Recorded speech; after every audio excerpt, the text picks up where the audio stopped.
Η Κύπρος βρίσκεται στην ανατολικότερη γωνιά της Μεσογείου, 40 περίπου μίλια από τις ακτές της Μικράς Ασίας, της σημερινής Τουρκίας.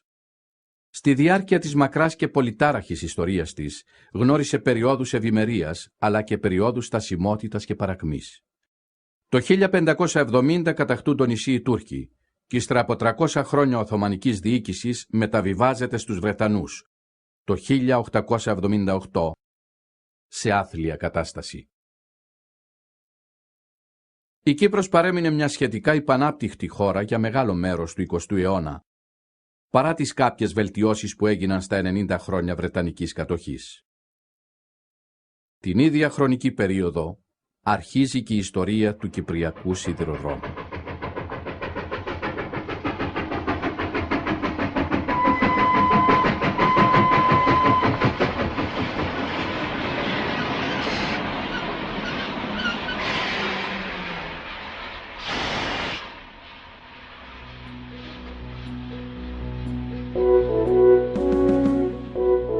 Στις 2 Ιουλίου 1878 φτάνει με μικρό στόλο στα ανοιχτά της Κύπρου ο ναύαρχος Σερ Τζον Χέι και αποβιβάζεται 10 μέρες αργότερα για να παραλάβει επίσημα το νησί από τον τελευταίο Τούρκο κυβερνήτη, τον Μπεσίμ Πασά, μέχρι να έρθει στην Κύπρο ο αντιστράτηγος Σερ Γκάρνετ Γούσλεϊ. Στις 22 Ιουλίου φτάνει ο Γούσλεϊ και χωρίς χρονοτριβή αρχίζει να βάζει σε τάξη το διεφθαρμένο και αναποτελεσματικό Οθωμανικό σύστημα, οργανώνοντας βασικές δημόσιες υπηρεσίες όπως το ταχυδρομικό και οδικό σύστημα, ώστε να συνδέονται τα πιο σημαντικά κέντρα του νησιού. Η χρησιμότητα ενός σιδηροδρομικού συστήματος επισημάνθηκε αρκετά νωρίς και ο πρώτος που εξέφρασε επίσημα τη σκέψη αυτή ήταν ο Γούσλεϊ, ο οποίος τόνιζε την ανάγκη παροχής όχι μόνο πολιτιακών αλλά και στρατιωτικών υπηρεσιών. Η κατασκευή σιδηροδρομικών συστημάτων αποτελούσε άλλωστε χαρακτηριστικό της βρετανικής απικιακής νοοτροπίας. Μέχρι τη δεκαετία του 1890, η Κύπρος είχε σταθερό εμπόριο μέσω των λιμανιών της Λάρνακας και της Λεμεσού, από που έκαμνε τις εξαγωγές της και εισήγαγε βιομηχανικά προϊόντα και πρώτες ύλες. Από τις ψηλότερες περιοχές του Τροόδους εξάγονταν ξυλία και κάρβουνο, ενώ από τις ημιορεινές φρούτα, ελιές, σταφύλια, κρασί και χαρούπια. Από τις χαμηλότερες πλαγιές, την Πεδιάδα και τις παράκτιες περιοχές εξάγονταν εσπεριδοειδή, σιτηρά, βαμβάκι και λαχανικά. Όσον αφορά τις συγκοινωνίες, ο σιδηρόδρομος αποτελούσε μεν μια φυσική διέξοδο εμπορίου, ήταν όμως και ένα όραμα που θα κόστιζε στους νέους κυρίαρχους της Κύπρου πολλά χρήματα. Κατά τη διάρκεια της δεκαετίας που ακολούθησε, πραγματοποιήθηκαν μελέτες οι οποίες απορρίφθηκαν στην αρχή για να αναθεωρηθούν στη συνέχεια και τελικά τον Νοέμβριο του 1903 οι αξιωματούχοι της Βρετανικής κυβέρνησης παραχώρησαν την άδεια δημιουργίας σιδηροδρόμου. Η Κύπρος θα αποκτούσε επιτέλους το δικό της σιδηρόδρομο. Η δημιουργία ενός σιδηροδρομικού συστήματος ετίθετο πάντα στο πλαίσιο σύνδεσής του με ένα από τα λιμάνια της Κύπρου. Σε αυτή τη βάση και δεδομένου ότι η τελική απόφαση αφορούσε το λιμάνι της Αμμοχώστου, είναι λογικό η ιστορία μας για το σιδηρόδρομο να ξεκινά από εδώ, από το λιμάνι της Αμμοχώστου, που συνδέθηκε έτσι με όλη την ιστορία και την τύχη του Κυπριακού Σιδηροδρόμου. Τα έργα στο λιμάνι της Αμμοχώστου άρχισαν τη δεκαετία του 1890 και προηγήθηκαν εκείνων του σιδηροδρομικού συστήματος. Τον Ιανουάριο του 1904 φτάνει στο λιμάνι με το ατμόπλοιο Cyprian Prince ο πρώτος σιδηροδρομικός εξοπλισμός, περιλαμβανομένης και της ατμομηχανής νούμερο 1. Η εκφόρτωση του υλικού έγινε από το χώρο της αποβάθρας στις σιδηροδρομικές ράγες. Για τους σκοπούς της εκφόρτωσης είχε χτιστεί ένας ξεχωριστός υπερυψωμένος δρόμος στο νοτιοδυτικό προμαχώνα. Ο σιδηρόδρομος ξεκινούσε από το λιμάνι, προχωρούσε κάτω από τα τείχη της παλιάς πόλης και κατέληγε στο σταθμό της Αμμοχώστου. Σε αυτό το σημείο ξεκινά και το ταξίδι μας. Ο πρώτος και πιο σημαντικός σιδηροδρομικός σταθμός χτίστηκε στην Αμμόχωστο, από όπου η σιδηρογραμμή κατευθυνόταν δυτικά προς τη Λευκοσία. Ο σταθμός ήταν ένα απλό αλλά εντυπωσιακό διόροφο κτίριο φτιαγμένο από πορόλιθο. Στο ισόγειο υπήρχαν χώροι επιβατών και γραφεία για τον έλεγχο της κυκλοφορίας, ενώ τα διοικητικά γραφεία βρίσκονταν στον πρώτο όροφο. Μπροστά από το χτίσμα υπήρχε δρόμος που περνούσε κάτω από το αέτωμα της πύλης του κτηρίου, στο κέντρο του οποίου ήταν ένα ρολόι. Στο πίσω μέρος του σταθμού υπήρχε μια μεγάλη πλατφόρμα και πιο πέρα το αμαξοστάσιο. Η κύρια σιδηροδρομική γραμμή από και προς τη Λευκοσία έφτανε από δυτικά μέσω τούνελ, που κατασκευάστηκε για να αποφευθεί η διασταύρωση της γραμμής με το δρόμο, ενώ η γραμμή του λιμανιού έκανε στροφή προς τα ανατολικά. Τα δύο κεντρικά εργαστήρια στην αυλή ήταν κτίρια παραδοσιακά για σιδηροδρομικό σταθμό, ένα κυρίαρχο στοιχείο που μπορεί να δει κανείς μέχρι και σήμερα.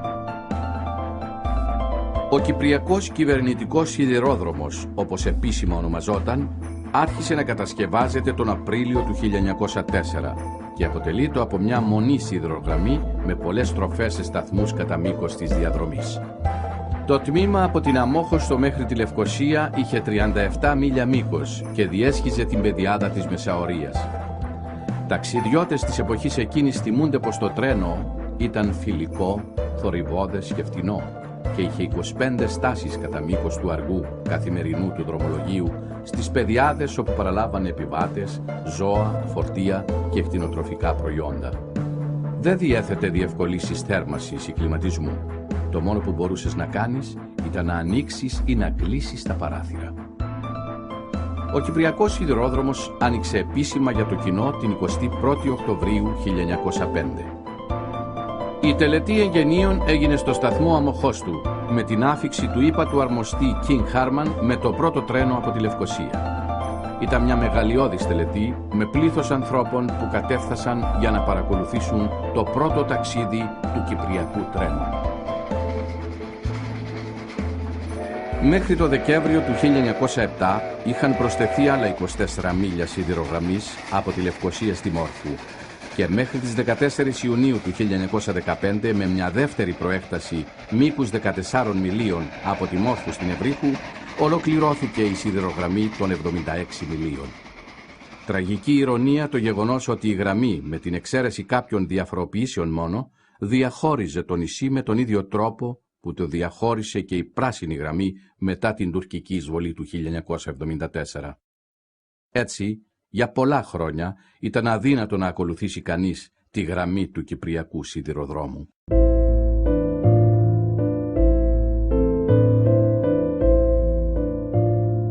Η Μάρκαρετ Sessions, διευθύντρια του σχολείου Sessions στη Λευκοσία τη δεκαετία του 1940, θυμάται. Κάθε χρόνο την Άνοιξη, ο σταθμάρχης της Λευκοσίας έστελνε ένα από τα τρένα του στο γήπεδο του γκολφ απέναντι από το σχολείο μας, το οποίο βρισκόταν σε απόσταση 10 λεπτών από τη στάση αυτή. Κατέφθανε, στολισμένο με σημαίες και ένα δυνατό κορνάρισμα. Όλα τα παιδιά ήταν τότε έτοιμα και έτρεχαν στο τρένο για να πάρουν την καλύτερη θέση. Κάποια από τα μεγαλύτερα παιδιά είχαν άδεια να μπουν στην καμπίνα του οδηγού για να βοηθήσουν στην εκκίνηση του τρένου. Μεταφέραμε μαζί μας μια μεγάλη τσαγέρα, την οποία ζέστενε ο οδηγός, και είχαμε αρκετές προμήθειες από σάντουιτς και κέικ για όλους, συμπεριλαμβανομένου και του σταθμάρχη, ο οποίος πάντα μας συνόδευε φορώντας την καλύτερη του στολή, μαζί με τον εισπράκτορα εισιτηρίων που ποτέ δεν μας χρέωσε ούτε μία πένα, όπως επίσης και το υπόλοιπο προσωπικό του σταθμού. Κατευθυνόμασταν προς την Κιθρέα και καταλήγαμε σε ένα θαυμάσιο σημείο για το πικνίκ μας. Τα παιδιά τότε ξεχύνονταν από το τρένο και άπλωναν τις κουβέρτες και τις καρέκλες για μας. Ακολούθως άρχιζαν να τρέχουν γύρω-γύρω, τα αγόρια έβαζαν ποδόσφαιρο, ενώ τα κορίτσια μάζευαν λουλούδια. Επιστρέφαμε πίσω στο σταθμό μας κοντά στο γήπεδο του γκολφ, κουρασμένοι αλλά ευχαριστημένοι νωρίς το απόγευμα. Αποχαιρετούσαμε τους οικοδεσπότες μας και παρακολουθούσαμε την ατμομηχανή να αναχωρεί για τα μακρινά μέρη της Λευκοσίας.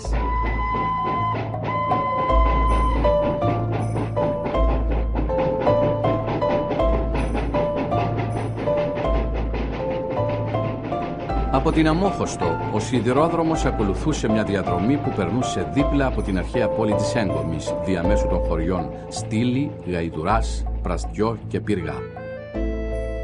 Σταματούσε για να παραλάβει επιβάτες στο σταθμό των Γεννάγρων. Ακολούθως στη Βιτσάδα, στη Μουσουλίτα, στην Αγκαστίνα. Συνέχιζε διαμέσου των χωριών Έξω Μετόχη και Επιχώ, προς το Τραχώνι, στη Μιάμιλια, στο Καϊμακλή και τέλος στη Λευκοσία.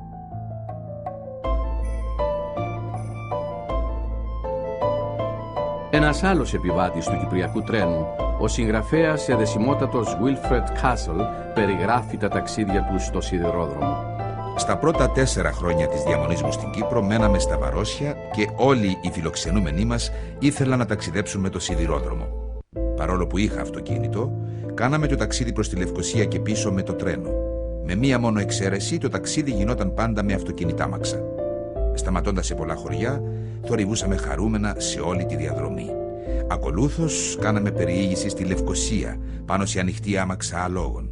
Οι στολές ήταν πολύ κομψές, το ωράριο ακριβές και όλοι οι σταθμοί ανακοινώνονταν σε 3 γλώσσες για να φαίνεται η αμεροληψία της Βρετανικής κυβέρνησης. Οι Κύπροι έκαναν συχνά παράπονο ότι η ταχύτητα των τρένων ήταν πολύ αργή και είχαν δίκιο. Σύμφωνα με αφηγήσεις, ήταν δυνατό να περπατήσει κανείς κατά μήκος του τρένου και να σκαρφαλώσει επάνω του ή ακόμη και να το ξεπεράσει με ευκολία, καθώς αυτό βρισκόταν σε κίνηση. Η διαδρομή των 37 μιλίων από την Αμμόχωστο μέχρι τη Λευκοσία, με όλες τις στάσεις της, διαρκούσε περίπου 2 με 3 ώρες, αφού μεγάλο παράγοντα καθυστέρησης αποτελούσαν τα πρόβατα και οι κατσίκες. Αυτό οφειλόταν στο γεγονός ότι κατά μήκος της σιδηρογραμμής, από το ένα άκρο στο άλλο, έσταζε νερό από τον τροφοδοτικό σωλήνα του εκχυτήρα της ατμομηχανής. Αυτό το νερό δημιουργούσε πράσινο γρασίδι στις κεντρικές πεδιάδες του νησιού, το οποίο φυσικά προσέλκυε τις κατσίκες και τα πρόβατα. Όταν στη διάρκεια του ταξιδιού εμφανιζόταν ένα κοπάδι, η ατμομηχανή σφύριζε για να απομακρυνθούν τα ζώα. Αν αυτό αποτύχανε, ο οδηγός έθετε σε λειτουργία τους κυλινδρικούς ρυθμιστές ροής για να δημιουργήσει σύννεφα ατμού στο μπροστινό μέρος της ατμομηχανής κάτω στις ράγες. Εάν ούτε αυτό κατάφερε να διώξει το κοπάδι, το τρένο σταματούσε, οι επιβάτες αποβιβάζονταν και ενώ το πλήρωμα προσπαθούσε μαζί με το βοσκό να απομακρύνουν τα ζώα, οι επιβάτες έπαιζαν ποδόσφαιρο με τους χωρικούς.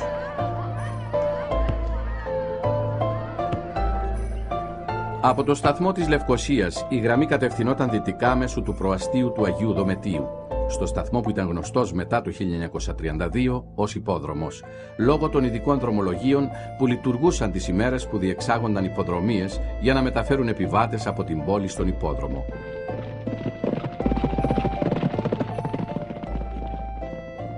Στη συνέχεια η γραμμή από τον υπόδρομο κατευθυνόταν στο Γερόλακο, αυτό μέχρι τη δεκαετία του 1940, οπότε μια ενδιάμεση στάση προσθέθηκε στο νεόκτιστο αεροδρόμιο της Λευκοσίας. Η γραμμή έφτανε μετά στο σταθμό της Κοκκινοτριμηθιάς και ακολούθως περνούσε από τη Δένια, την Αυλώνα και την Περιστερώνα.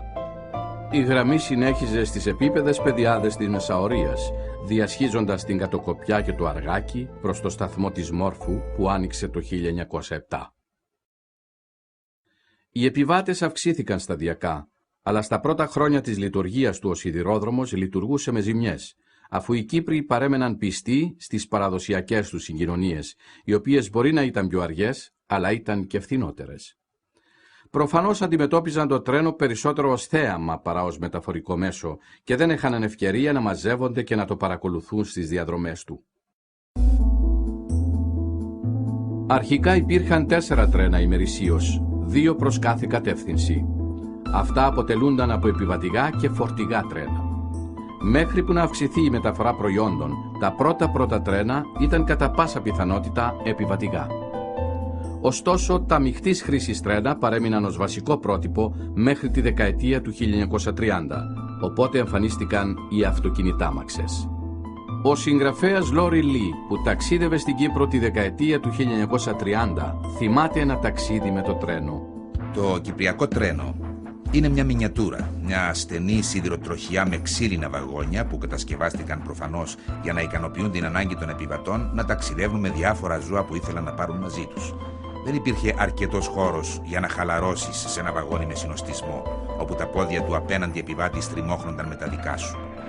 Το ταξίδι κρατούσε αρκετό χρόνο και διέσχιζε κόκκινους, κίτρινους και πράσινους κάμπους, επίπεδα εδάφη, κάποια καλλιεργημένα για γεωργικούς σκοπούς και άλλα με αμπελώνες και ελαιόδεντρα φυτεμένα σε σειρά.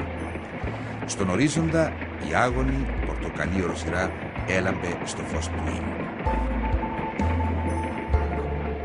Το τρίτο και τελευταίο τμήμα του σιδηροδρόμου από τη Μόρφου μέχρι την Ευρύχου ολοκληρώθηκε τον Ιούνιο του 1915. Αργότερα την ίδια χρονιά, η κυπριακή κυβέρνηση επέτρεψε στον Αμερικανό Charles G. Gunther να αρχίσει εξορίξεις μεταλλεύματος στη Σκουριώτισσα. Το Μάρτιο του 1916 δημιουργήθηκε η Κυπριακή Μεταλλευτική Εταιρεία, η οποία κατασκεύασε φορτηγό σιδηρόδρομο για να μεταφέρει το μετάλλευμα από τα ορυχεία σε αποβάθραστο καραβοστάσι στον κόλπο της Μόρφου. Αυτός ο σιδηρόδρομος συνδεόταν με τον Κυπριακό Κυβερνητικό Σιδηρόδρομο στη διασταύρωση Καρκώτη. Παρόλο που ο κυβερνητικός σιδηρόδρομος μετέφερε εξοπλισμό στα μεταλλεία, πολύ σπάνια μετέφερε μετάλλευμα στην Αμμόχωστο. Ο σιδηρόδρομος δεν είχε χτιστεί ή εξοπλιστεί για να μεταφέρει βαριά φορτία και έτσι έχασε αυτή την πιθανή προσοδοφόρα λειτουργία. Η γραμμή προς την Ευρύχου προχωρούσε από το σταθμό της Μόρφου με στάσεις στα χωριά Νικήτας, Καζιβερά, Πεντάγια και στον ποταμό Καρκώτη. Σταματούσε επίσης στο Καλό Χωριό, όπου υπήρχε οδική υπηρεσία λεωφορείου για τη Λεύκα και συνέχιζε προς τη Σκουριώτισσα, τη Φλάσου και τελικά το σταθμό της Ευρύχου. Αυτή η γραμμή γνώριζε μεγάλο συνοστισμό όταν ο Βρετανός κυβερνήτης και το προσωπικό του μεταφέρονταν στο Τρόδο στους καλοκαιρινούς μήνες με άμαξες που περίμεναν στο λιθόστρωτο προαύλιο του σταθμού για να μεταφέρουν τις οικογένειες και τις αποσκευές τους στον τελευταίο προορισμό του ταξιδιού τους, τα ορεινά θέρετρα. Πριν από την εμφάνιση του αεροπορικού ταχυδρομείου, ο σιδηρόδρομος αποτελούσε ένα σημαντικό μεταφορέα ταχυδρομείου από και προς τα πλοία της γραμμής Khedivial Line που σταματούσαν στο λιμάνι της Αμμοχώστου, από όπου μεταφερόταν το ταχυδρομείο στην Αίγυπτο για να σταλεί στο Ηνωμένο Βασίλειο, την Ευρώπη, τις Ηνωμένες Πολιτείες και τη Μέση Ανατολή. Ο σιδηρόδρομος χρησιμοποιήθηκε επίσης για τη διανομή αλληλογραφίας σε όλο το νησί και σταθμοί όπως αυτή της Αγκαστίνας, του Τραχονιού, του Καλού Χωριού και άλλοι αποτελούσαν ταχυδρομικά γραφεία ή πρακτορία. Υπήρχαν επίσης και άλλα ειδικά δρομολόγια στη διάρκεια της ζωής του Κυπριακού Σιδηροδρόμου, ιδιαίτερα οι υπηρεσίες που λειτουργούσαν για διάφορες τελετές του κράτους, όπως η άφιξη ύπατου αρμοστή. Τη δεκαετία του 1930, η άφιξη ενός Βρετανού αξιωματούχου στο σταθμό της Λευκωσίας απαθανατίστηκε σε ταινία. Υποθέτουμε ότι αυτός ο υψηλόβαθμος αξιωματούχος ήταν ο Dr. Drummond Shields, ο υφυπουργός απικιών, ο οποίος ήρθε στην Κύπρο στις 15 Οκτωβρίου του 1930. Το κυβερνητικό τρένο έφτασε στολισμένο με ζωηρά χρώματα και τη σημαία της Μεγάλης Βρετανίας στο μπροστινό μέρος του, όπως και ένα βαγόνι πρώτης κατηγορίας στολισμένο με τον ίδιο τρόπο. Υπολογίζεται ότι στη Λευκωσία περίμεναν για να τον υποδεχτούν 5 με 10.000 άτομα, που ανέμιζαν ελληνικές σημαίες και φώναζαν το σύνθημα Ένωσης για να υπενθυμίσουν στους Βρετανούς την επιθυμία των Κυπρίων για ένωση με την Ελλάδα.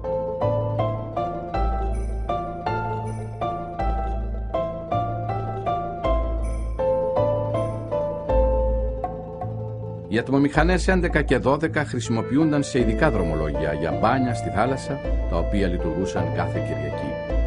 Αυτά τα εκδρομικά τρένα καθιερώθηκαν ως μια προσπάθεια αύξησης των επιβατών.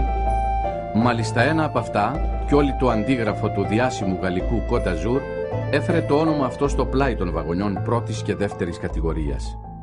Στην τιμή του 1 σελινιού, 5 σεντ, για ένα ταξίδι μετεπιστροφής και με τις διάσημες άμαξες να μεταφέρουν τους εκδρομείς από και προς την παραλία, αυτά τα εκδρομικά τρένα γνώρισαν μεγάλη επιτυχία για πολλά χρόνια. Τα τρένα ειδικών δρομολογίων αναλάβαναν επίσης να εξυπηρετήσουν το κοινό για το ετήσιο φεστιβάλ Πορτοκαλιού στην Αμμόχωστο. Τα μεγάλα αυτά τρένα ξεκινούσαν από τη Λευκωσία για την Αμμόχωστο, με τα βαγόνια διακοσμημένα με πορτοκάλια και μια μεγάλη πλάκα σε σχήμα πορτοκαλιού τοποθετημένη στο μπροστινό μέρος του τρένου. Το 1937 ξεκινάει η κατασκευή του παλιού δρόμου Λευκωσίας-Αμμοχώστου. Το γεγονός αυτό, σε συνδυασμό με τα οικονομικά προβλήματα εξαιτίας των περιορισμένων επιβατών και φορτίων, αποτέλεσε απειλή για την ύπαρξη του Κυπριακού Σιδηροδρόμου. Κατά τη διάρκεια του Δευτέρου Παγκοσμίου Πολέμου και κατά τη μεταπολεμική περίοδο, από το 1940 μέχρι το 1949, ο Κυπριακός Σιδηρόδρομος έπαιξε ένα σημαντικό ρόλο ως η κινητήρια δύναμη μεταφοράς στρατευμάτων, εφοδίων και εξοπλισμού από το λιμάνι της Αμμοχώστου στο αεροδρόμιο της Βασιλικής Αεροπορίας στη Λευκωσία, εκεί που βρίσκεται σήμερα το αεροδρόμιο Λευκωσίας. Αυτή η συνεισφορά στον πόλεμο έσωσε προσωρινά το σιδηρόδρομο, του άφησε όμως και ένα σωρό επιδιορθώσεις και ανακαινήσεις που έπρεπε να γίνουν, οι οποίες δεν μπορούσαν πλέον να αιτιολογηθούν οικονομικά. Οι οδικές συγκοινωνίες είχαν ήδη μπει στην καθημερινή ζωή. οι δρόμοι και οι γέφυρες βελτιώθηκαν και ενίσχυσαν τη θέση των οδικών μεταφορών. Ήταν πλέον θέμα χρόνου για το σιδηρόδρομο. Και παρόλο που συνέχιζε να συνεισφέρει στην ανάπτυξη της οικονομίας του νησιού, την ίδια στιγμή συνέβαλε στη δική του πτώση, αφού μετέφερε τα υλικά οικοδομής για τον αντίπαλο του. Πολλά είχαν λεχθεί και πολλές μελέτες είχαν γίνει με το πέρασμα του χρόνου σε μια προσπάθεια εξέβρεσης μιας βιώσιμης λύσης για τη συνέχιση της ύπαρξης του σιδηροδρόμου, όμως το τέλος ήταν αναπόφευκτο.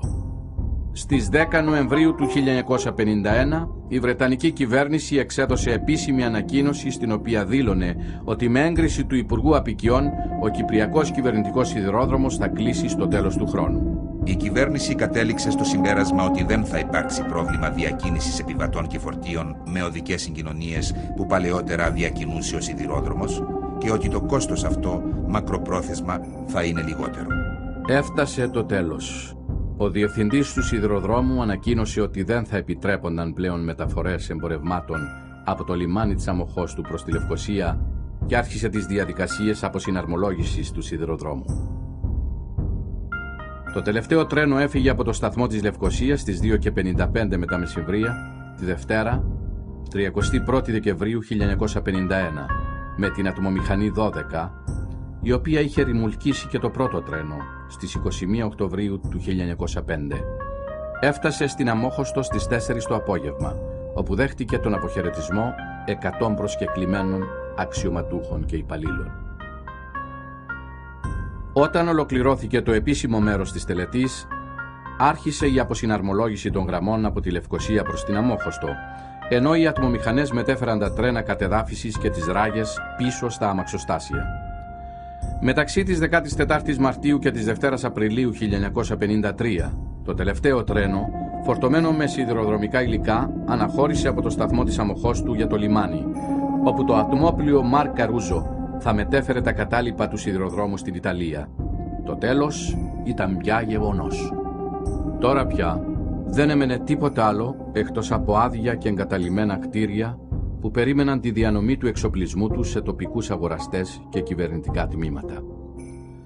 Κατά μήκος του νησιού, ένα μεγάλο κομμάτι γης σημαδεμένο από τις ράγες, τις τραβέρσες και τα πέτρινα αναχώματα, παρέμεινε ορατό ως υπόμνηση για μεγάλο διάστημα, μέχρι που και τα τελευταία σημάδια της γραμμής του Κυπριακού Κυβερνητικού Σιδηροδρόμου ξεθόριασαν και από τη μνήμη.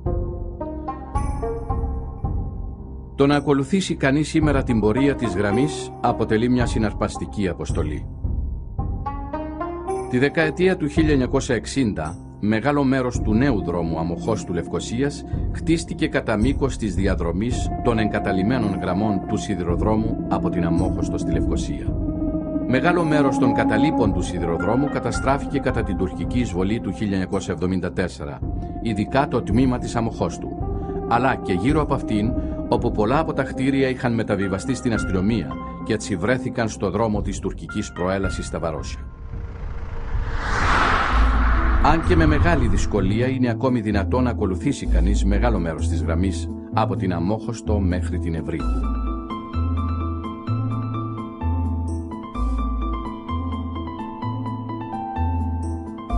Το 1995 δημιουργήθηκε στη Λευκοσία ένα αντίγραφο του σταθμού στο Καϊμακλή. Εκεί ξαναστρώθηκε ένα μικρό τμήμα της σιδηρογραμμής και σε αυτό τοποθετήθηκε το επισκευασμένο βαγόνι 152. Η ιστορία του Κυπριακού Σιδηροδρόμου ολοκληρώνεται σχεδόν από το σημείο που ξεκίνησε, με την ατμομηχανή νούμερο 1. Το 1971, ο συνταγματάρχης Μπάρι Τέρνερ ανέλαβε την επισκευή της παλιάς ατμομηχανής, η οποία ίσως από θαύμα παρέμεινε στο νησί. Στις 5 Ιουνίου του 1972, μια λαμπερή, πλήρως επισκευασμένη ατμομηχανή νούμερο 1 μεταφέρθηκε και τοποθετήθηκε σε βάθρο έξω από τον παλιό σταθμό της Αμμοχώστου. Η μηχανή νούμερο 1 βρίσκεται ακόμη εκεί, ίσως πιο καταπονημένη, αλλά σε ελπίσουμε όχι πολύ αλλοιωμένη από τα γεγονότα που συνέβησαν. Ίσως μια μέρα η ιστορία του Κυπριακού Κυβερνητικού Σιδηροδρόμου αποκατασταθεί πλήρως στην ιστορία της δημοκρατίας της Κύπρου ως παρακαταθήκη για τις επόμενες γενιές.